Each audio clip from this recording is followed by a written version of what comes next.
සාදු සාදු සාදු නමස්කාර වේවා බුදුරුවනට සැමදා බුදු හිමි සරණ යමි. නමස්කාර වේවා දම්රුවනට සැමදා සදහම් සරණ යමි. නමස්කාර වේවා සංඝරුවනට සැමදා මහා සංඝ සරණ යමි. නමස්කාර වේවා තුනුරුවනට සැමදා තිසරණ සරණ යමි. සාදු සාදු සාදු. අප හැම දෙනාගේ කල්යාණ මිත්‍ර ගුරුදේවෝත්තම පරම පූජනීය පින්වත් ලොකු ස්වාමීන් වහන්සේට අපගේ ගෞරවාදර වන්දනාව වේවා. සාදු සාදු සාදු. ශ්‍රද්ධාවන්ත වාසනාවන්ත පින්වතුනේ, අපි කවුරුත් අපේ ජීවිතවලට ආශිර්වාදය සෙත ශාන්තිය ප්‍රාර්ථනා කරන අය. ජීවිතයේ දියුණුවක් වෙනුවෙන්, ජීවිතයේ අභිවෘද්ධියක් වෙනුවෙන් අපි කොච්චරනම් බලාපොරොත්තු වෙනවද ආශිර්වාදය. අපි කොච්චර බලාපොරොත්තු වෙනවද සෙත. අපි කොයි තරන්නම් බලාපොරොත්තු වෙනවද යම්කිසි ආශිර්වාදයකින්, ආනුභාවයකින්, සෙත් ශාන්තියකින් අපේ ජීවිතයට යහපතක් සැලසෙනවා නම් කොච්චර හොඳද කියන කාරණේ. නමුත් පින්වතුනේ, ආශිර්වාදේ පතාගෙන, සෙත් ප්‍රාර්ථනා පතාගෙන අපි ගොඩාක් වෙලාවට වැරදි තැන්වල යන්නේ. ඇත්තෙන්ම ආරක්ෂාව පතනවා නම් ආරක්ෂාවක් පැතිය යුත්තේ ආරක්ෂා වුණ ජීවිත ඇති යුතුමන්ගෙන්. යම් ජීවිතයක් ආරක්ෂා වුණා නම් ඒ ආරක්ෂා වෙච්ච ජීවිතයකින් තමයි අපිට ආරක්ෂාවක් පතන්න ඕන. අපි යම් රැකවරණයක් පතනවා නම් රැකවරණයක් පැතිය යුත්තේ රැකිච්ච ජීවිතයකින්. අපි යම් පිහිටක් පතනවා නම් පිහිට පැතිය යුත්තේ පිහිටක් සලසා ගත්ත ජීවිතයකින්. අපි යම් සෙතක් පතනවා නම් සෙත් ප්‍රාර්ථනා ලබාගත යුත්තේ සෙතක් සලසා ගත්ත ජීවිතයකින්. ඉතින් ඒ ගැන හොඳට තේරෙනවා අද මේ ඔබ ඉගෙන ගන්න ධර්මයෙන්. අද මේ දේශනාවම අපි සිද්ධ කරන්න කල්පනා කළෙත් නව නිවසකට ගෙවිදීම නිමිති කරගෙන ඒ නව නිවසටත් නිවසේ ජීවත් වෙන සියලු දෙනාටත් ආශිර්වාද ප්‍රාර්ථනා කරමිනුයි අද ධර්ම දානය සිද්ධ කරන්නේ මාවතගම පදිංචි පින්වත් සදීකා කුමාරතුංග සහ නාලක අබේරත්න යන ඒ පින්වතුන්ලා දෙපළ. මේ ජීවිතවලට නොයෙකුත් ආකාරයෙන් ආශිර්වාද පතනකොට ඈත අතීතයේ ඉඳලාම තෙරුවන් සරණ ගියපු ශ්‍රාවක ශ්‍රාවිකාවන් ආශිර්වාද ප්‍රාර්ථනා ලබාගත්ත සුවිශේෂී පිරිතක් අද මේ දේශනාවට මුල් වෙනවා. මේ පිරිතට අපි කියනවා මෝර පිරිත. තවත් නමක් කියනවා මෝර පිරිතට සම්බුදු සසුනේ බ්‍රහ්ම මන්තරය. මේට කිව්වා බ්‍රහ්ම මන්තරය කියලා. ඒ බ්‍රහ්ම මන්ත්‍රය නම් වූ මෝර පිරිත ගැනයි අද මේ දේශනාවෙන් ඔබ ඉගෙන ගන්නේ. මේ ජාතක කතාවේ නම මෝර ජාතකය. බෝසත් මොණරාගේ කතාව. භාග්‍යවත් බුදුරජාණන් වහන්සේට මේ කතාපුවත දේශනා කරන්නට පසුබිම යෙදුනේ සැවැන්නුවර ජේතවනාරාමේ වැඩ ඉන්න කාලේ. එක්තරා තරුණයෙක් ඊටාම ශ්‍රද්ධාවෙන් සම්බුද්ධ ශාසනය පැවිදි වුණා. පැවිදි වෙලා මුල් කාලේ බොහොම හොඳට වතපිළිවෙත කරගෙන භාවනා කරගෙන හරි සන්තෝෂයෙන් පැවිද්ද ගත කළා. නමුත් එක දවසක් මේ භික්ෂුව පිණ්ඩපාතේ වැඩම කරනකොට ඒ පිණ්ඩපාත ගමනේදී විසභාග රූපයක් දැක්කනේ. ඒ විසභාග රූපේ දැකලා ඉදුරන් අසංවර වුණා. විසභාග රූපය කියලා කිව්වේ ඉතින් හැඩට ඇඳගෙන ගියපු හිත වසඟ කරන තරම් ලස්සන ස්ත්‍රී රුවක් දැක්කා. දැක්කාම තරුණ වයසේ ඉන්න භික්ෂුවනේ. භික්ෂුවගේ හිත අසංවර වුණා. දැන් අර ස්ත්‍රියාව සම්බන්ධයෙන් එක එක හිතුවිලි මැවෙනවා. ඒ ඔස්සේ කල්පනා කරන්න ගිහිල්ලා පැවිද්දට තියෙන ඇල්ම, බඹසරට තියෙන ඇල්ම දැන් අඩු වුණා. දැන් භික්ෂුන් වහන්සේට වෙහෙසයි. දැන් ඉතින් බලාගත්තු අතේ බලාගෙන ඉන්නවා. බණ භාවනාවට උනන්දුවක් නැහැ. වත පිළිවෙතට උනන්දුවක් නැහැ. පැවිද්ද තුල පිළිවෙලකට වාසය කරන්නට උනන්දුවක් නැහැ. ඉතින් භික්ෂුන් වහන්සේලාට මේ භික්ෂුවගේ වෙනස පෙනිලා තියෙනවා. ඒ වෙනස දැනিলা මේ භික්ෂුවගෙන් ඇහුවා ආයස්මතුනි මොකෝ මේ ඔබ බොහොම සන්තෝෂෙන් හිටපු කෙනෙක් නේ. දැන් ඔබට මේ මක් වුණාද? එහෙම විමසුවා. එතකොට මේ භික්ෂුන් වහන්සේ පිළිතුරු දුන්නා අනේ ආයස්මතුනි මට දැන් එච්චර හිතක් නෑ මේ පැවිද්දට. මං කැමති සිවුරු අරින්න තියෙනවා නම්. එතකොට භික්ෂුන් වහන්සේලා මේ භික්ෂුවව ඉක්මනින් කැඳවගෙන ගියා බුදුරජාණන් වහන්සේ ළඟට. භාග්‍යතුන් වහන්සේ අහනවා හැබෑද භික්ෂුව ඔබ මේ පැවිද්ද තුල පීඩාවෙන් ඉන්නවාය කියලා කියන්නේ? මේ භික්ෂුන් වහන්සේලා කියන්නේ ඔබට පැවිද්දට තියෙන ආසා නැතුව ගිහින් යයි කියලා. අනේ එහෙමයි ස්වාමීනි. මට පැවිද්ද කෙරෙහි තිබුණු ආසා නැතුව ගියා. බුදුරජාණන් වහන්සේ අහනවා ඇයි පින්වත් භික්ෂුව? ඉන්ද්‍රියන් අසංවර වුණාද ඔබේ? ඔබට ඇස කන නාසය දිවකය මනස සංවර කරගන්න බැරුව ගියාද? කොමක් හෝ විස භාග අරමුණක් ඔබේ නෙත ගැටුණාද? අනේ එහෙමයි ස්වාමීනි. මං පිඩුසිඟා වඩිද්දී තාම ලස්සනට හැඳ පැළඳ ගත්ත මාගමක් දකින්න ලැබුණානේ. ඒ ස්ත්‍රියාව දැකීමත් එක්ක මට හරි අපහසුවක් හටගත්තා. දැන් ස්වාමීනි මගේ ඔළුවත් රිදෙනවා. දැන් මගේ ඇඟපතත් රිදෙනවා.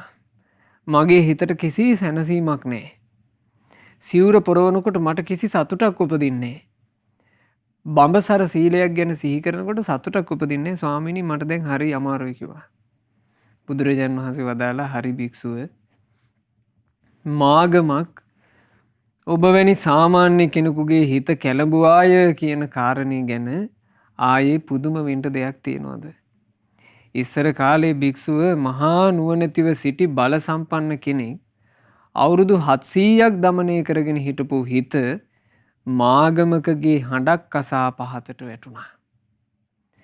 අවුරුදු 700ක් තිස්සේ දමනය කරගෙන හිටපු හිත මාගමකගේ දැක්මක් නිසා සම්පූර්ණයෙන්ම පිරිහී ගියා. ඊතා පිරිසිදු සත්වයෝ පවා මේ විසභාග අරමුණු නිසා අපිරිසිදු වෙලා යනවා පින්වත් භික්ෂුව කියලා බුදුරජාණන් වහන්සේ මේ సంతානවල ස්වභාවය ගැන හිතක ස්වභාවය සාමාන්‍ය සත්වයාගේ හිතවල හැටි ගැන බුදුරජාණන් වහන්සේ දේශනා කළා. දැන් මේ තරුණ වයසේ හිටපු පැවිදි වෙච්ච භික්ෂුන් වහන්සේ නමකටනේ මේ කාරණේ බුදුරජාණන් වහන්සේ වදාළේ. එතකොට මේ පුරුෂයෙක් ඒ පුරුෂයාට විසභාග අරමුණ බවට පත් වෙන්නේ ස්ත්‍රිය. අපි ගත්තොත් තරුණ වයසේ ඉන්න ස්ත්‍රියාවකට ස්ත්‍රියාවට පිරිසුදු ජීවිතයක් ගත කරනකොට බඹසරක් රකින්නකොට බාධා පිණිස පවතින විසභාග අරමුණ කුමක්ද? පුරුෂයෝ. ඉතින් මේවා වෙන් කරලා තෝර බේර ගන්න ඕන. එහෙම තෝර බේර ගන්න අදක්ෂ වුණාම එහෙම තෝර බේර ගන්න බැරි තරම්ම මෝඩ වුණාම තමයි ඕන්න ඇතැම් වෙලාවට කාන්තාවෝ කියනවා ඇහෙනවා බුදුරජාණන් වහන්සේගේ ශාසනයේ තියෙන පුරුෂ ආධිපත්‍යයක් ගෑනු අයට නිඳා කරනවා අය අපහාස කරනවා අය කියලා. ඇයි මේ හරියට කාරණේ අර්ථය අල්ලා ගන්න තරම් කල්පනාව නැහැ. ඥානෙ නැහැ. ඒ හැකියාව නැතිකොට ලෞතර අරහත් සම්මා සම්බුදුරජාණන් වහන්සේ නමකගේ ධර්මයකට අපහාස කරලා තව පුරව ගන්නවා පවක්. එනිසා ඉතින් ඒ කාරණාවලදී හොඳට දක්ෂ වෙන්න ඕන.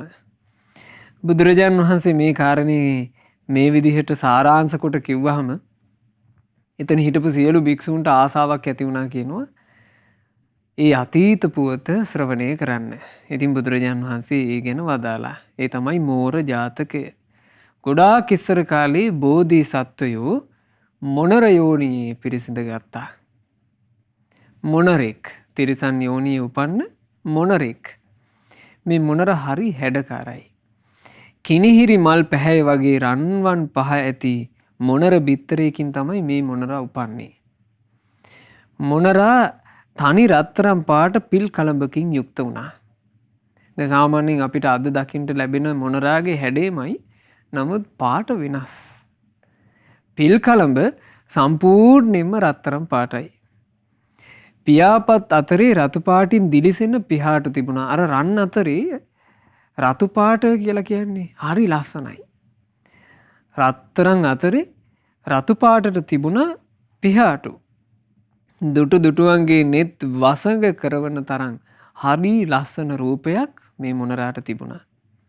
ඉතින් මේ රණ මොනරා තමාව රැකගන්ට ඕනෑ නිසා පර්වත 3කින් එහාට ගිහිල්ලා 4 වෙනි පර්වතයක් වෙච්චි දණ්ඩක හිරණ්‍ය කියන මේ මනුස්ස වාසීන් ගොඩාක් ඈත පර්වතයක තමයි වාසය කළේ. මොකද රත්තරන් පාටයි, දැක්කොත් වසඟ වෙනවා. මිනිස්සුන්ට අහුනොත් එහෙම බේරිල්ලක් නෑ කියලා මේ මොනරා දැනන් හිටියා. ඒ නිසා මොනරා තමන්ගේ බේරුමට මිනිස් වාසීන් ප්‍රධාන කඳුවලලු 3කට එහා තිබුණු දණ්ඩක හිරණ්‍ය කියන මහා ඝන වනාන්තරයක තමයි වාසය කළේ. මේ රණ මොනරාට තිබුණා විශේෂ පුරුද්දක්. රාත්‍රිය ගත කළා රෑ එළි වෙනකොට පර්වත මුදුනේ හිඳගෙන මේ රණ මොනරා උදා වෙන හිරු මණ්ඩල දෙස බලාගෙන තමන් ආහාර හොයාගෙන ගොදුරු බිමට යන්න පෙර මගේ ජීවිතයට අනතුරක් නම් වෙන්න එපා කියලා බ්‍රහ්ම මන්ත්‍රය කියන විශේෂ මන්ත්‍රයෙන් රැකවල් හදාගත්තා. මේ රණ මොනරාට ඒ පුරුද්ද තිබුණා. මම මේ ගොදුරු හොයාගෙන යනකොට මට දඩයක්කාරයෙක්ගේ මොකක් හරි එකක් නිසා හෝ දරුණු සතෙකුගේ මොකක් හරි එකක් නිසා හෝ ජීවිතයට අනතුරක් නම් වෙන්න එපා. එහෙම කියලා. එතකොට මේක ආරක්ෂාවක්. බ්‍රහ්ම මන්ත්‍රය කියලා කිව්වේ ආරක්ෂාවක්. ආරක්ෂාව හදාගන්නවා මේ රණ මොනරා. ඒ කාලේ මේ රණ මොනරාට මනුස්ස බසින් මේ මිනිසයාට ආමන්ත්‍රණය කරන්න හැකියාවකුත් තිබුණා.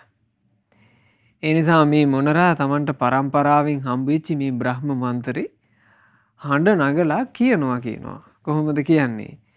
උදේතයං චක්කුමා ඒක රාජා හරිස්සවන්නෝ පටවිප්ප භාසු තන්තන් නමස්සාමි හරිස්සවන්නං පටවිප්ප භාසං තයජ්ජ ගුත්තා විහරේ මුදිවසං මේ හිරු උදාවන විට ඇස් ඇති එකම රජු ලෙස පතුරුවාරන් වන් රැස මහ පොළොව බබුලු වන්නේ මහ පොළොව බබුලු වන හිරු මඩල නුඹ වඳින්නෙමි මම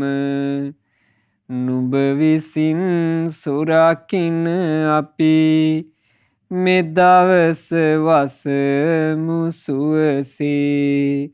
ඕන්න ඔය විදිහට හැම උදෑසනක්ම පාන්දරම ඉර උදා වෙන වෙලාවේ මේ ඉරට වන්දනා කිරීමක් විදිහට රණ මොනරා ඒ කාලේ මේ විදිහට තමන්ගේ ආරක්ෂක පිරිත පටන් ගන්නවා බ්‍රහ්ම මන්ත්‍රේ.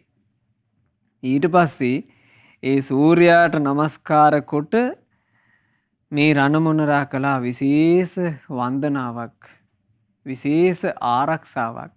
පින්වතුනේ ඒ වන්දනාව, ඒ ආරක්ෂාව සලසාගත්තු උතුමන්ගෙන් ලබන එකක්. හරිම ලස්සනයි. මෙන්න මෙහෙමයි ඒ ආරක්ෂක පිරිත. ये ब्राह्मणा वेदगु सब्ब धम्मे ते मे नमो तेच मं पालयन्तु නමත්තු බුද්ධානං නමත්තු බෝධියා නමෝ විමුත්තානං නමෝ විමුත්තියා හැමදහම් පරතෙර වැඩි උතුම් සම්බුදු මුනිවරුන් වෙද ඒ උතුම් මුනිවරු හට මාගේ වැඳුම වේවා. ඒ උතුම් සම්බුදුවරු මගේ දිවි සුරකිත්වා. සම්බුදුවරුන් හට මාගේ වැඳුම වේවා. සතර මඟ ඵල නුවණට මාගේ වැඳුම වේවා. උතුම් රහතුන් හට මාගේ වැඳුම වේවා. ඒ රහත් ඵලයට මාගේ වැඳුම වේවා. ඕනොහොම තමයි බෝසත් මොනරා වන්දනා කළේ. එතකොට මේ බෝධිසත්වයෝනේ. ඒ නිසා බුදුවරු ගැන දැනන් හිටියා. පසේ බුදුවරු ගැන වැටහීමක් තිබුණා. රහතුන් ගැන වැටහීමක් තිබුණා. සතර මඟඵල නුවණ සෝවාන් සකදාගාමි අනාගාමි අරහත් කියන සතර මඟඵල ගැන වැටහීමක් තිබුණා. දුක්ඛන්දරා හැම එකකින් නිදහස් වූ උත්තමයෝ ලබන නිවන ගැන එහෙම හැඟීමක් තිබුණා. ඉතින් මේ හැම තැනකටම වඳිනවා. පින්වතුනි මේක නේද හැබෑම වන්දනාව, හැබෑම ආරක්ෂාව, හැබෑම සිත, හැබෑම පිහිට. ඇයි බුදුරජාණන් වහන්සේලා, පසේ බුදුරජාණන් වහන්සේලා, රහතන් වහන්සේලා හැබෑවටම ජීවිතය ආරක්ෂා කර ගත්ත මුනිවරු. ඒ ආරක්ෂාව සහිත මුනිවරුන්ගෙන් ආරක්ෂාව පැතීම සුදුසුයි. ජීවිතයට පිහිට හදා ගත්ත මුනිවරුන්ගෙන් පිහිට පැතීම සුදුසුයි. ජීවිතේ නිවාස අනසවා ගත්ත මුනිවරුන්ගෙන් නිවීමක් සැනසීමක් පැතීම සුදුසුයි. ජීවිතයට ආරක්ෂාව සලසා ගත්ත උතුමන්ගෙන් ආරක්ෂාව පැතීම සුදුසුයි. ඉතින් ඒ නිසා ඒ සුදුසුම දේ තමයි මේ මොනරා කළේ. උදෑසනින්ම මුලින්ම හිරුට වඳිනවා. ඒ තමන් මේ දවස ආරම්භ කිරීම වශයෙන්. ඊට පස්සේ වන්දනා කළා කියනවා බුදු පසේ බුදු මහරහත් උතුමන්ට, සතර මඟඵල නුවණට, ඒ උතුම් අරහත්වයට, අරහත් ඵලයට නිති වන්දනා කළා. ඒ වන්දනා කරලා කියනවා ගොදුරු හොයාගෙන යන්නේ. ඉතින් ගොදුරු හොයාගෙන යන ගමනේ කිසිම අතුරු ආන්තරාවක් වෙන්නේ නැතුව සුවසේම යලි පැමිණෙන්න පුළුවන්කම ලැබෙනවා. ජීවිතේට කවදාවත් අතුරු ආන්තරාවක් සිද්ධ වුණේ නැහැ. එතකොට එසේ ජීවිතේ ගත කරලා දවස ගත කරලා හවස් කාලේ වෙනකොට හිරු මැඩල බැස යන දිහා බලාගෙන ඒ බැහැගෙන යන හිරු මඩලටත් වඳිනවා. ඒකත් බ්‍රහ්ම මන්ත්‍රයටමයි අයිති. අපේතයං චක්කුමා ඒක රාජා හරිස්සවන්නෝ පටවිප්පභාසු තන්තන් නමස්සාමි හරිස්සවන්නං පටවිප්පභාසං තයජ්ජගුත්තා විහරේ මුරත්තිං පතුරුවාරන් වන් රැස බබුලුවා මේ පොළොවද ඇස් ඇති එකම රජු ලෙස හිරු මඩල බැස යන විට මහ පොළොව බබුලු වන හිරු මඩල නුඹ වඳින්නෙමි මම නුඹ විසින් සුරකින්න අපි මේ රැයද වසමු සුවසේ. මේ රාත්‍රිය සුවසේ වාසය කිරීම ගැනත් සූර්යාට දහවල් කාලේ මේ මහ පොළොවට ආලෝක සපය එළිය ලබා දී බැස යන හිරු මණ්ඩලට ස්තුතියක් විදිහට වඳිනවා මේ බෝසත් මොනරා. ඒ හිරු මණ්ඩලට වන්දනා කිරීමෙන් පස්සේ හිරු මණ්ඩලට තුති බිදීමෙන් පස්සේ ආයමත් අර උතුම් මුනිවරුන්ට කරන වන්දනාව කළා අර පිළිවෙලටම. යේ බ්‍රාහ්මනා වේදගු සබ්බ ධම්මේ තේමේ නමෝ තේච මං පාලයන්තු නමත්තු බුද්ධානං නමත්තු බෝධියා නමෝ විමුත්තානං නමෝ විමුත්තියා. හැම දහම් පරතර වැඩි උතුම් සම්බුදු මුනිවරුන් වෙද ඒ උතුම් මුනිවරු හට මාගේ වැඳුම වේවා. ඒ උතුම් සම්බුදුවරු මගේ දිවි සුරකිත්වා. එතකොට මගේ ජීවිතේ සම්බුදුවරු විසින් සුරකින්ට ඕන කියලා හිතලා බෝධිසත්ව මොනරා එකල වන්දනා කළා. මොකද පිංගුතුනේ ලෝකයට පහළ වෙන සම්මා සම්බුදුරජාණන් වහන්සේලා ගැන ධර්මයේ සඳහන් වෙනවා මෙහෙම. උද්ධං තිරියං අපා චීනං යාවතා ජගතෝ ගති. උඩයට සරසට මේ ලෝකේ හැම පැත්තම විමසලා බැලුවත් මේ හැම දිසාවකම විමසලා බැලුවත් සදේව කස්ස ලෝකස්ස දෙවියන් සහිත ලෝකයා අතරේ බුද්ධ වග්ගූති පෞච්චති.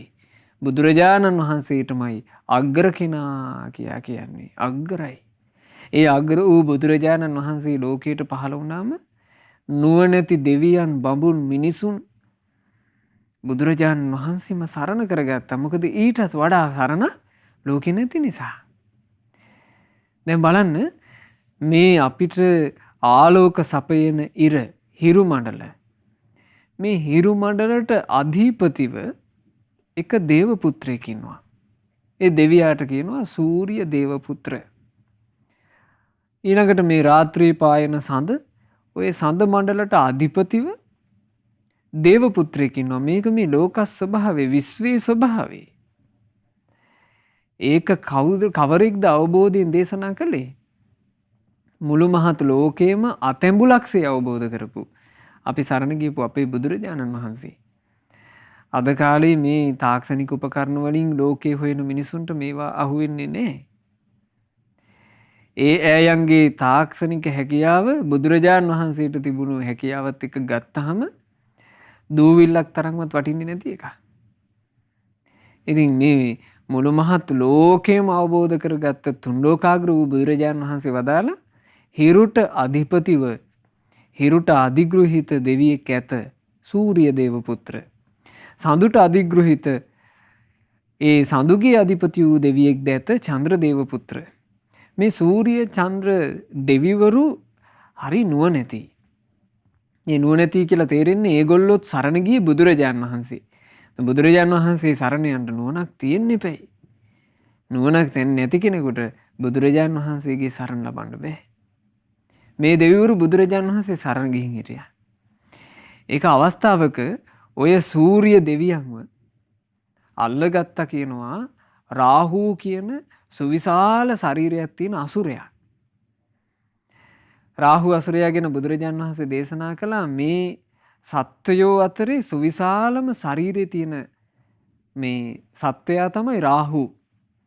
ওই රාහුගේ සුවිශාල ශරීරය ගැන නොයෙක් ආකාරයෙන් අපේ අටුවා පොත්වල විස්තර තියෙනවා. ඉතින් මේ විස්තර අතරේ එකක් රාහුගේ කට තියෙනවා කියනවා යොදුන් 50ක්.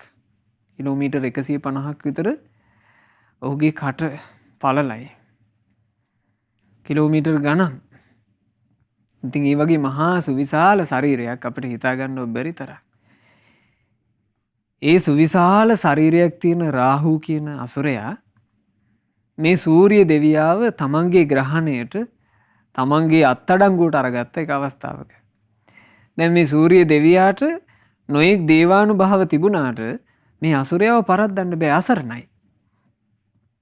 අසරණ වෙච්චි සූර්ය දෙවියා බුදුරජාණන් වහන්සේව සිහි කළා. නමෝ තේ බුද්ධ වීරත්තු. බුද්ධ වීරයන් වහන්සේ ඔබ වහන්සේට নমස්කාර වේවා. විප්පමුත්තෝසි සබ්බදී. හැම ගැටයකින්ම හැම ප්‍රශ්නයකින්ම නිදහස් වුණ මුනිදුනි ඔබ වහන්සේට නමස්කාර වේවා. සම්බාධ පටිපන්නොස්මි ස්වාමීනි මේ අසුරයෙක් හින්දා මට ලොකු අරුබුදයකට මුහුණ දෙන්න සිද්ධ වෙලා. මං හිර වෙලා.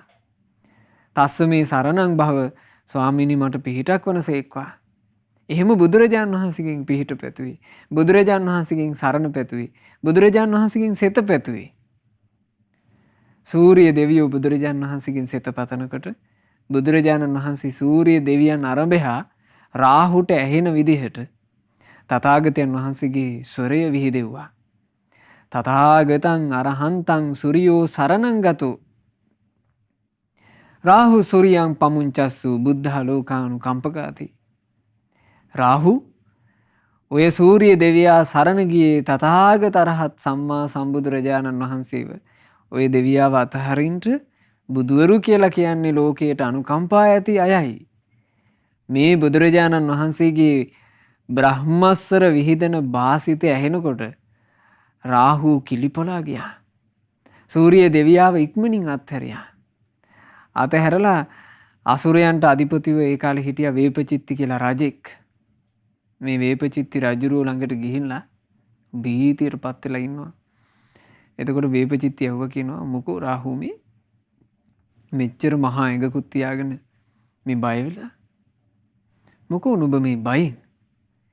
එතකොට කියනවා බුදු සමිඳුන් විසින් දෙසූ ගාථා ඇසුවෙමි. තුන් ලෝකාග්‍ර බුදුරජාන් වහන්සේ දේශනා කරපු ගාථා මට ඇහුණා. මම ඉක්මනට ඉර අත්හැරියා.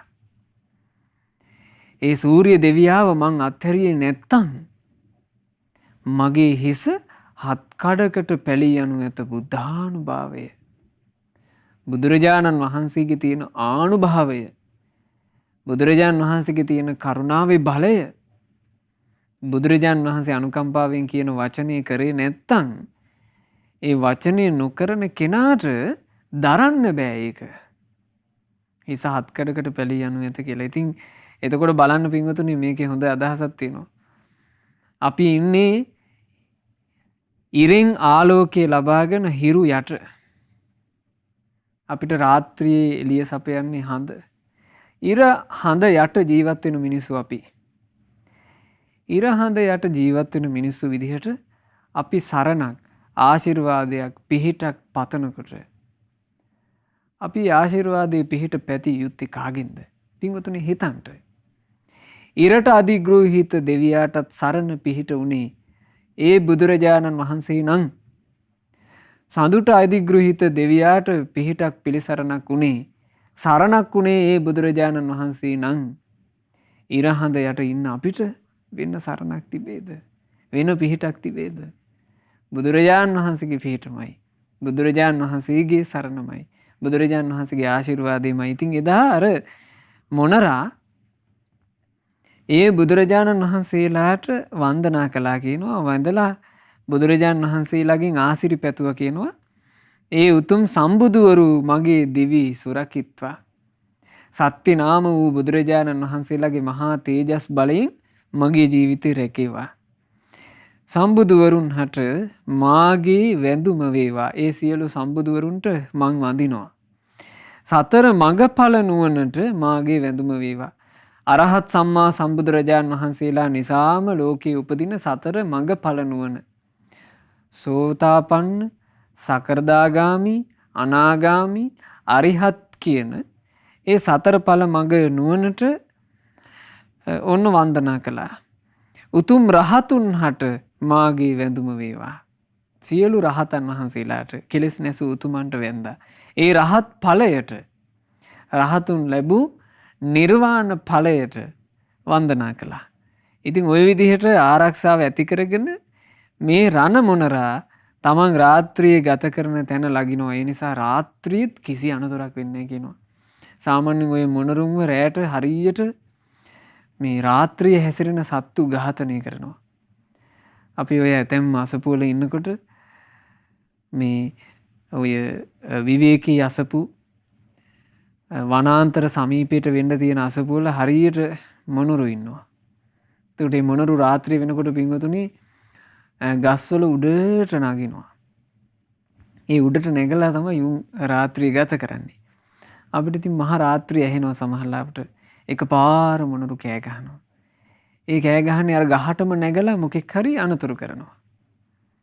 ඉතින් ඒ අනතුරු කරනකොට කෑ ගහගෙන එහෙ ඉගිල්ලා ගිහිල්ලා රාත්‍රියේ සතෙකුට ගොදුරු වෙනවාමයි.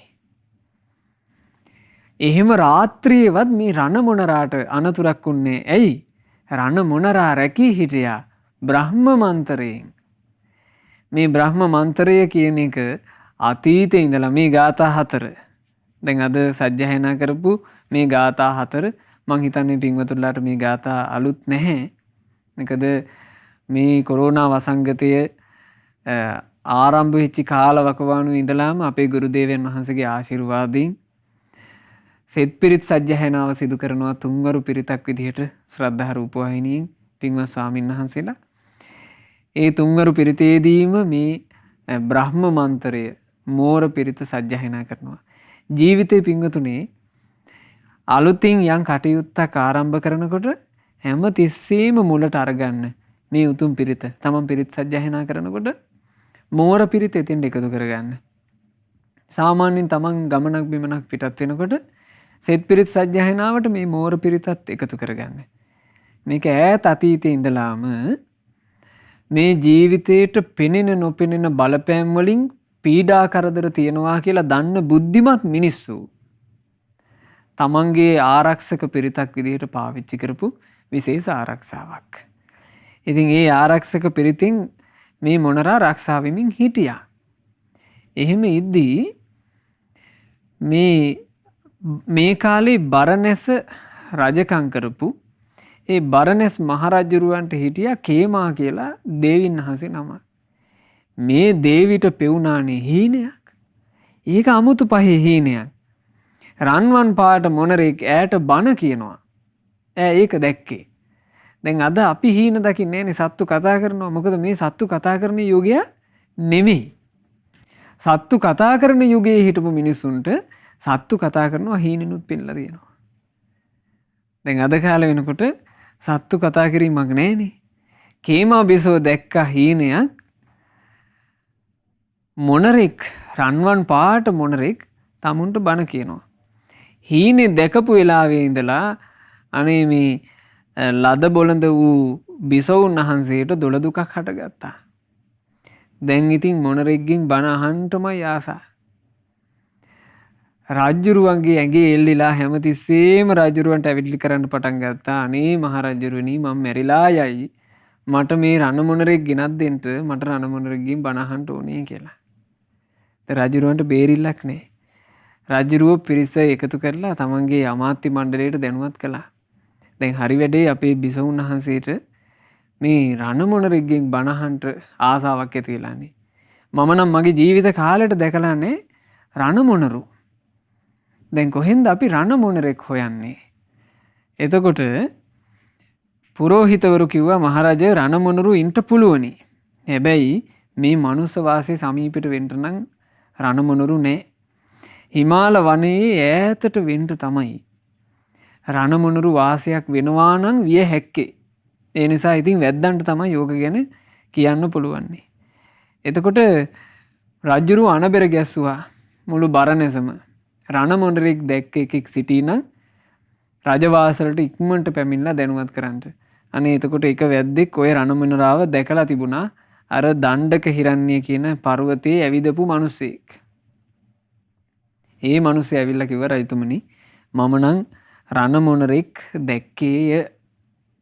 කොහේදද දැක්කේ නුඹ? රජතුමනි මේ මනුස්ස වාසීන් හිමාලය පැත්තට වෙන්න කඳුවලලු 4ක් ඈතට ගියපු තැන දණ්ඩක හිරණ්‍ය කියලා මහා ඝන වනාන්තරයක් තියෙනවා. ආන්ගේ ඝන වනාන්තරේ තමයි ඒ රණ මොනරා මන් දැක්කේ. රජුරු කිව්වා එහෙනම් අපේ මේ බිසවුන් වහන්සේට රණ මොනරෙක්ගෙන් බණ අහන්න ආසා හිතිලා. නුඹ ඵලයන් ගිහිල්ලා ඒ රණ මොනරාව ජීවිතේට අනතුරක් නොකර පරිසමින් අල්ලාගෙන වරෙන්. එතකොට මේ වැද්දා හිමාලයට ගියා. හිමාලයට ගොහිල්ලා අර දණ්ඩක හිරණ්‍ය පර්වතේ මේ රණ මොනරා හැසිරෙන විදිහ හොඳට බලාගෙන හිටියා. රණ මොනරාගේ ජීවිතේ තමන්ගේ ග්‍රහණයට ගන්න අදහසින් රණ මොනරා වහන තැනට උගුල් ඇටෙව්වා. පින්වතුනි හරියටම උගුලේම වහනවා කියනවා. අහුවෙන්නේ ආරක්ෂාව. බ්‍රහ්ම මන්තරෙන් ආරක්ෂාව. හාස්කමක් වගේ උගුලෙම වහනවා අහුවෙන්නේ. උගුල වැඩ කරන්නේ. එතකොට මේ වැද්දාට බැරුව ගියා ජීවිත කාලෙම. දැන් රජ්ජුරුව පවරුප එකක් ඒක නොකර ගෙදර යන්නත් බෑ. මේ මොනර අහුවෙන්නෙන්නේ. ජීවිත කාලෙම මේ දණ්ඩක හිරන්‍ය කියන පර්වතයටම කැප කරන්න සිද්ධ වුණා. අන්තිමේ ඒ පර්වතයේ ඒ කැලේදිම ඒ පුද්ගලයා මිය ගියා. ඔහුට පුතෙක් හිටියා. ඒ පුත්‍රයා දැනගත්තා තමන්ගේ තාත්තා මේ මොනරෙක් අල්ලන්න ගිහිල්ලාය මේ මැරුණේ කියලා. ඒ පුත්‍රයාත් මේ මොනරා අල්ලන අදහසින් ගියා. මේ අසේ අර රණ මොනරෙක්ගෙන් බණ අහන්නෙමි කියලා හිටපු කේමා බිසෝන් වහන්සේ දොළදුකත් එක්ක හොඳටම වේලිලා ගිහිල්ලා බණ අහන්න විදිහකුත් නැහැ ආසාව සපිරුණුන්නේ. අනේ ඒකෙන්ම කෙඳිරි ගගා ඉඳලා මෙල්ලා ගියා. කේමා බිසෝ මිය පරලෝ යනකොට රජුරවන්ට කේන්ති ගියා මොනරා ගැන. රණ මොනරා ගැන කේන්තියක් ගිහිල්ලා රජ්ජුරුව පත්තිරුවක් ඇරගෙන මෙන්න මෙහෙම ලිව්ව කියනවා. හිමාලයේ දණ්ඩක හිරන්නේ නම් පර්වතයක් තිබේ. ඒ පර්වතයේ රන්වන් මොනරෙක් සිටි. ඒකා මරා මස් කෑවොත් අජරාමර වෙන්නේය. බලන්න මේ රජවරු කරන වැඩ. දැන් මේ තමන්ට මේ මොනරාව අල්ලගන්න බැරි වෙච්ච එකට මොනරගෙන් පලිගන්න මේ රජා මේ වැඩේ කළානේ. බොරුවක් ලිව්ව රම්පත්තිරුවක. මේ මොනරාව අල්ලාගෙන මස් කෑවොත් මස් කාපු කෙනා අජරාමර වෙනවා මැරෙන්නේ. දැන් රජවරු අජරාමර වෙනවා කිව්වොත් එහෙම රජවරු ඒකට කොච්චර මනාපද? ඊළඟට ඇතිවෙච්ච හැම රජ පරම්පරාවකම ඒ රජවරු මූලික කාරණයක් කරගත්තා. අර දණ්ඩක හිරන්නේ පර්වතේ ඉන්න රණ මොනරා ඇල්ලීම. රණ මොනරා දැන් පණ පිටින් හෝ මරලා හෝ කමන්නේ රණ මොනරාවයි ඕන්නේ. ඒ නිසා ඊළඟට යන වැද්දෝ දරුණු වුණා. උන්ට ජීවග්‍රාහින්ම රණ මොනරා අල්ලන්න උවමනාවක් තිබෙන්නේ නැහැ. මරණ අදහසින් ගියේ. නමුත් කිසි මෙහෙකින් මේ රණ මොනරාව අල්ලන්න බැරි වුණා. රාජ පරම්පරා 7ක් අවුරුදු 700ක් ගත වී ගියා. ඒ කාලේ එතකොට මිනිස්සුන්ට දීර්ඝ ආයුෂ තිබිලා නැහැ. මිනිස්සු කෙටි කාලෙකින් කොහොමද මැරිච්ච කාලය. ඒ වුණාට රණ මොනරාට දීර්ඝ ආයුෂ තිබුණා. මේ රණ මොනරා කියන විශේෂ සත්වයා දීර්ඝ ආයුෂ තියෙන සතෙක්. දැන් අද කාලෙත් එහෙම තියෙනවනේ පින්වතුනි. දැන් මිනිස්සුන්ට තියෙන අවුරුදු 80යි 90යි 100යි මේ වගේ කාල පරාසයක් නේ මිනිස්සුන්ට උපරිමේ තියෙන්නේ. නමුත් බලන්න ඉබ්බෝ කැස් බෑවෝ. ඒකුන් ඉන්නව ගොඩාක් කල. ඉතින් මේවා පුදුම වෙන්න කාරණා නෙමෙයි. රණ මොනරාට දීර්ඝ ආයුෂක් තිබුණා. ඒ රණ මොනරා අවුරුදු 700ක්ම බ්‍රහ්ම මන්තරෙන් රැකුණා. පරම්පරා 7ක් ගිහිල්ලා ඔන්න ඒ 7 වෙනි පරම්පරාවේ හිටපු රජුරවන්ට ආසාවක් ඇති වුණා අර පත්තිරුව කියවලා මං රණ මොනර මස් කාලා අජරාමර වෙනවා කියලා. යව්වා දඩයක්කාරයෙක්ව. මේ දඩයක්කාරයා ටිකක් දක්ෂයා. මේ දඩයක්කාරයා මොකද්ද කළේ? රණ මොනරා රැකෙන්නේ මොකකින්ද කියලා හොඳ කල්පනාවෙන් බැලුවා. බලද්දී මොහු අහගෙන හිටියා මේකා විශේෂ මන්ත්‍රයක් කියනවා. හැම උදෑසනකම ඒ මන්ත්‍රය කියනවා. හැම හවසකම ඒ මන්ත්‍රය කියනවා. මේ මන්ත්‍රයෙන් රැකෙන්නේ. මේ මන්ත්‍රය මේකාට කියන්න බැරි කෙරෙව්වොත් මේක අල්ලන්න පුළුවන්. මන්ත්‍රය කියන්න බැරි කරන්න නම් මොකද්ද කළ හැක්කේ?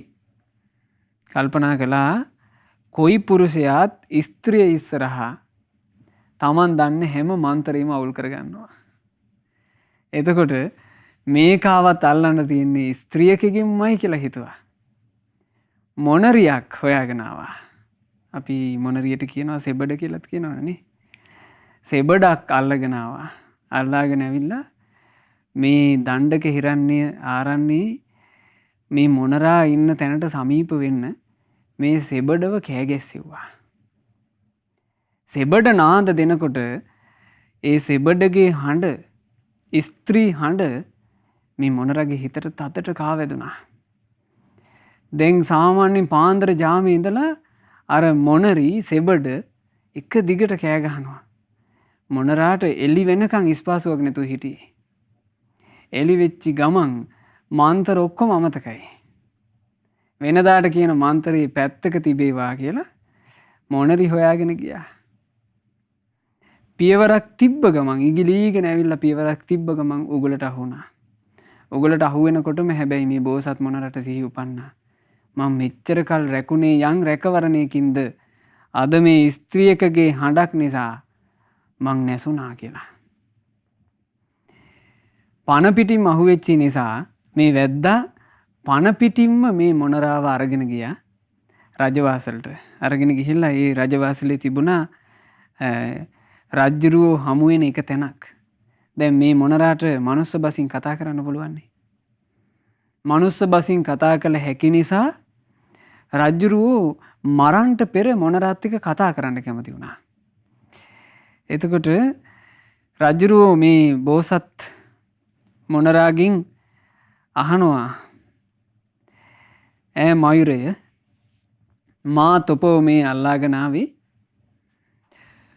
තොපේ මස් කන්ටයි. එතකොට මේ බෝසත් මොනරා අහනවා රජතුමනි ඇයි නුඹ මගේ මස් කන්නේ? නුඹ මාව මරාගෙන කන්ට කැමති වුණේ ඇයි?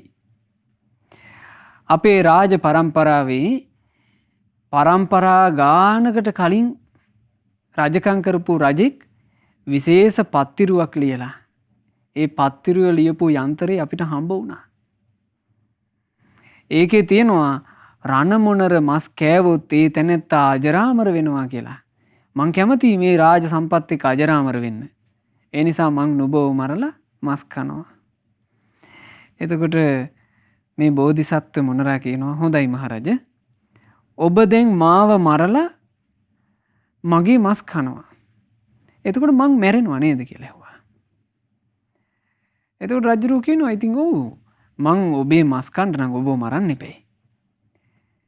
එතකොට කියනවා රජතුමනි මේක හරි බොල් කතාවක් නේ.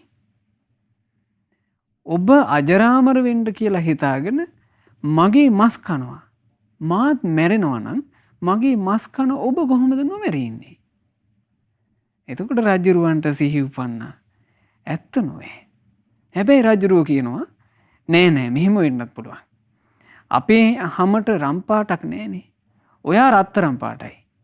ඔයා රත්තරම් පාට හින්දා වෙන්න ඇති ඔයාගේ මස් කාපුවම අජරාමර වෙන්නේ.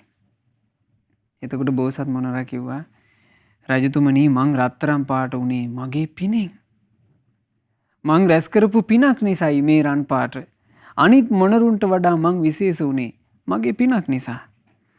ඒ පින මෙහෙමයි.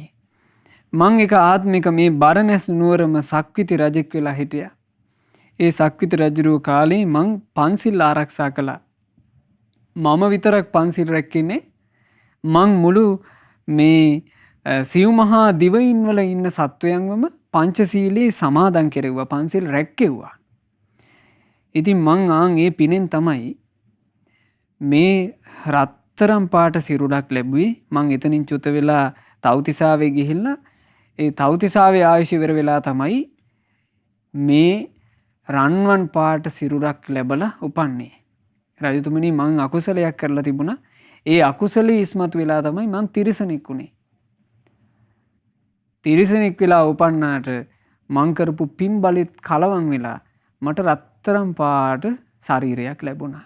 ඕක තමයි කිව්වා මං කරගත්ත පින. එහෙම නැතුව මේ රත්තරම් පාට කියන එක අමුතු එකක් නෙමෙයි කිව්වා. එතකොට රජුරෝ කියනවා දැන් ඔයා ඔය විදිහට කතා කරනවා මොනරය. ඔයාගේ ඔය කතාව තක්කෙටම මං විශ්වාස කරන්නේ කොහොමද? මොනවද ඔයාට තියෙන සාක්කි? එතකොට කියනවා රජතුමනි මට සාක්කියක් තියෙනවා. මට ජාති ස්මරණේ තියෙන හින්දා මට ඒක ඔබට පැහැදිලි කරන්න පුළුවන්. මං සක්විති රජුරෝ වෙලා මේ බරණැස රාජ්‍ය කරන කාලේ මං පාවිච්චි කරා රත්තරන් වලින් කරවපු කරත්තයක්. ආන්නේ කරත්තයට ලෝභකමින් මං ඒ කරත්තේ නිදන් කෙරෙව්වා යම් තැනක. ඒ කරත්තය තාමත් එතන ඇති. මං ඒ තැන පෙන්වන්නම්. එතන හාරලා බලන්න ඒ කරත්තය එතන තිබේවි. කිව්වත් වගේ කරත්තේ තිබ්බා. තිබ්බහම රජුරෝ තේරුම් ගත්තා එහෙනම් මේ ඇත්තමයි කියන්නේ. එතකොට මේ රජුරෝ බොහෝම සතුටටපත් වුණා. ඒ වෙලාවේ බෝසත් මොනරාගෙන් රජුරෝ කැමති වුණා මයුරය නුඹ පින් කරපු කෙනෙක්. නුඹ නිසා මං ජීවිතේ ගොඩාක් දේවල් දැමුත් දැනගත්තා. මං කැමතියි නුඹෙන් තව තවත් යම් වැදගත් කරුණු කාරණා අහන්න මට බණ ටිකක් කියන්න. එතකොට මේ බෝසත් මොනරා රජුරවන්ට කිව්වා කියනවා මෙන්න මෙහෙම. මහරජ බුදු පසේ බුදු මහරහත් උතුමන් පසක් කරපු අමා නිවන හැර මේ ලෝකේ වෙන කිසිම ශාන්තියක් නෑ. වෙන සැනසුමක් නෑ. අජරාමර වෙලා මේකේ ස්ථාපිත වෙනවා කියලා හිතන ඒවා වැඩකට නැති දේවල්. ඒ නිසා ජීවිතේට තියෙන හැබෑම ආරක්ෂාව, හැබෑම රැකවරණේ, හැබෑම පිහිටිය, හැබෑම සිත, හැබෑම ශාන්තිය කියලා කියන්නේ නිවනටයි. ඒ නිසා මේ නිවන ගැනම කැමැත්තක් ඇති කරගෙන වාසය කරන්න. දැන් මේ බෝධිසත්වයෝ තිරිසන් යෝනියේ ඉපදිලා හරි පුදුමයි පිංගුතුනේ බෝසතන් වහන්සේලාගේ ජීවිත නම්. තිරිසන් යෝනියක ඉපදිලත් ඒ නිවන ගැන තියෙන හිත නැතුව තිබ්බේ නෑනේ. පුදුම සහගතයි.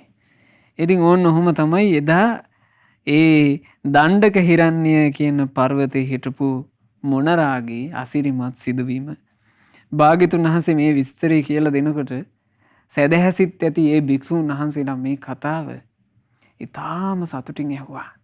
ප්‍රමුදිත වුණා හිත්. බුදුරජාණන් වහන්සේ දහම් කතාව කරලා අවසන් වෙනකොට මේ ජාතක පුවත අවසන් වෙද්දී ඒ භික්ෂූන් වහන්සේලාගේ හිත්වල නීවරණ පහ වෙලා.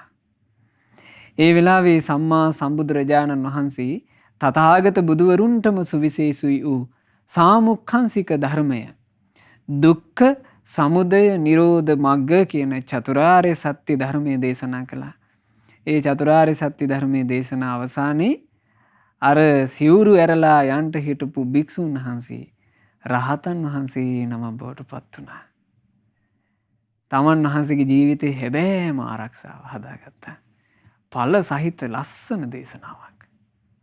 බලන දේශනාව අවසානයේ අමා නිවන පසක් කළා. එතන වැඩ හිටපු අනිත් භික්ෂුන් වහන්සේලාත් තමන්ගේ ජීවිතයට විශාල යහපතක් සලසගත්තා. බුදුරජාණන් වහන්සේ වදාළ මහණෙනි එදා බරණැස රජුරුව වෙලා හිටියේ අපේ මේ ආනන්දයෝ.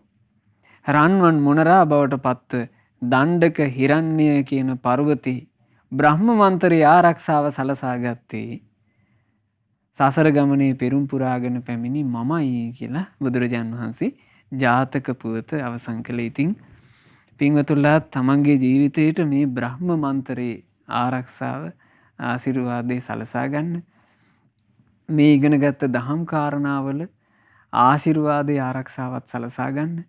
ගෞතම බුදුරජාණන් වහන්සේගේ උතුම් සම්බුද්ධ ශාසනයේ මේ ලෝකේ හිරුට අධිපති දෙවියාද සරණ ගිය සඳුට අධිපති දෙවියාද සරණ ගියපු බුදුරජාණන් වහන්සේම මේ ඉරහඳයට ජීවත් වෙන මිනිස්සු විදිහට අපි සරණ කරගන්න ඕන. ඒ සම්බුදු සසුනේ බුදුරජාණන් වහන්සේ සරණ කරගෙන ධර්මය සරණ කරගෙන ශ්‍රාවක මහා සංඝරුවන සරණ කරගෙන සම්බුදු සසුනේ පිහිට ලබන්ට අප හැම දිනාටම වාසනාව ලැබෙත්වා. සාදු සාදු සාදු. රැස් කළා වූ සියලුම පුණ්‍ය ධර්මයෝ සියලු දෙවියෝ සතුටු සිත් උපදවාගෙන අනුමෝදන් වෙත්වා. සක් දෙවිඳුන් සතර වරන් දෙවිවරු සෙම්පති දෙවිවරු ප්‍රධාන සියලු දෙවිවරු සහම්පති බ්‍රහ්ම රාජයා ගටිකාර බ්‍රහ්ම රාජයා ඇතුළු සියලු බ්‍රහ්මකායික දෙවිවරු ඒ වගේම ලංකා භූමිය සුරකින්න සුමන සමන් දෙව් නිරුදුන් ප්‍රධාන දෙවිවරු පින්වත් හැම දිනාගේ ඉෂ්ඨකාමී හිතකාමී සියලු දෙවිවරු සතුටින් පින් අනුමෝදන් වෙලා ඒ දෙවියෝ අද ධර්ම දානය සිදු කරන පින්වත් සදීකා කුමාරතුංග සහ නාලක අබේරත්න යන දෙපළ ඇතුළු අප හැම දිනාට දෙවියන්ගේ ආශිර්වාද රැකවරණ සලසත්වා. දෙවියෝද ධර්මාවබෝධයෙන් සැනසේවා. සාදු සාදු සාදු. අපගේ ගුරු දේවෝත්තම කල්යාණ මිත්‍ර පරම පූජනීය පින්වත් ලොකු ස්වාමීන් වහන්සේට සියලුම පින් අනුමෝදන් වෙලා නිදුක් නිරෝග සුව ලැබේවා. දීර්ඝායුෂ සැලසේවා. ගුරුදේවයන් වහන්සේට ගෞතම සාසනය තුළම චතුරාර්ය සත්‍ය ධර්මය පරිපූර්ණ වශයෙන්ම අවබෝධ කරන්නට වාසනාව ලැබෙත්වා. සාදු සාදු සාදු. රැස් කරගන්නට යෙදුණු උදාරතර පුණ්‍ය ධර්මයන් අද ධර්මදානය සිදු කරන ඒ පින්වත් සදීකා කුමාරතුංග සහ නාලක අබේරත්න යන පින්වන්ත දෙපළ බලාපොරොත්තු වෙන පරිදි තමන් ජීවිතය ගත කිරීම පිණිස ඒ අලුතින් ඉදිකලා වූ තමුන්ගේ ජීවිතය ගෙවන ඒ නිවසට මේ සියලු පුණ්‍ය ධර්මයන්ගේ ආශිර්වාද සැලසේවා. නිවසේ ජීවත් වෙන සියලු දෙනාට මේ පුණ්‍ය ධර්මයන්ගේ ආශිර්වාදය, රත්නත්‍රයේ ආශිර්වාදය, සියලු දෙවියන්ගේ ආශිර්වාදය සැලසේවා. තමන් ජීවිතය ගත කිරීම පිණිස දැහැමින් සකස් කරගත්ත නිවසේ කරදර බාධාවලින් තොරව සුවසේ පින්දහම් රැස් කරගෙන සුවසේ දහම් මඟ දියුණු කරගෙන ඒ පින්වතුන්ලාට සුවසේම ජීවිත ගත කරන්නට වාසනාව ලැබෙත්වා කියලා අපි ආශිර්වාද කරනවා, සෙත් ප්‍රාර්ථනා කරනවා. තමන්ගේ නමින් මිය ගියා වූ සියලු ඥාති සමූහයාට පින්පෙත් අනුමෝදනා සිදු කරන්න. නම් ගොත් වශයෙන් සිහි කරගෙන, කළ උපකාර වශයෙන් සිහි කරගෙන මේ සියලු පින්පෙත් අනුමෝදන් කරන්න. ඒ ඥාතින්ගේ පරලොව සැපයටම පත්වෙත්වා. ඉක්මන් භවයකදීම අපගේ ඥාතීන් සසර දුකින් අත මිදේවා කියන අදහසින් පින් අනුමෝදනා සිදු කරන්න.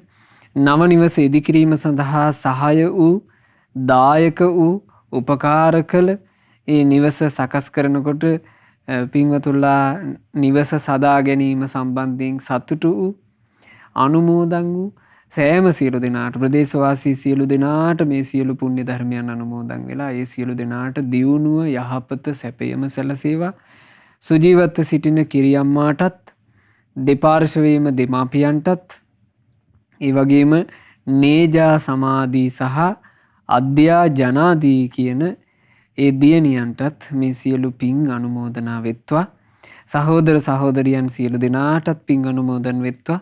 මාවතගම පදිංචි පින්වත් සදීකා කුමාරතුංග සහ නාලක අබේරත්න යන මේ පින්වතුන්ලාට පවුලේ සෑම සියලු දෙනාට පින් අනුමෝදන්ව සියලු දෙනා ජීවිතේ කරන කියන සියලු යහපත් දේ ਸਰව ප්‍රකාරයෙන්ම සමෘද්ධිමත් වෙත්වා, දියුණුවටපත් වෙත්වා.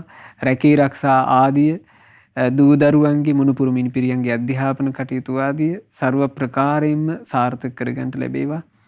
පින්වතුන් සියලු දෙනාගේ ජීවිතවලට පෙනෙන නොපෙනෙන කරදර බාධා වේ නම් ඒ සියලු බාධාවෝ තෙරුවනේ ආශිර්වාදයෙන්, දෙවියන්ගේ ආශිර්වාදයෙන් දුරින්ම දුරු වේවා.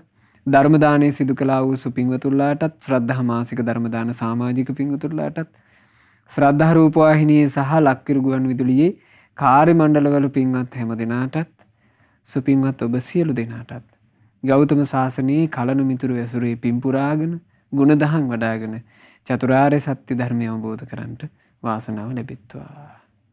හැම දිනාටම තෙරුවන් සරණයි. නමෝ බුද්ධාය. මෙවැනි වටිනා ධර්ම දේශනා ශ්‍රවණය කිරීමට ශ්‍රද්ධා ඩේලි YouTube චැනලය සබස්ක්‍රයිබ් කරන්න.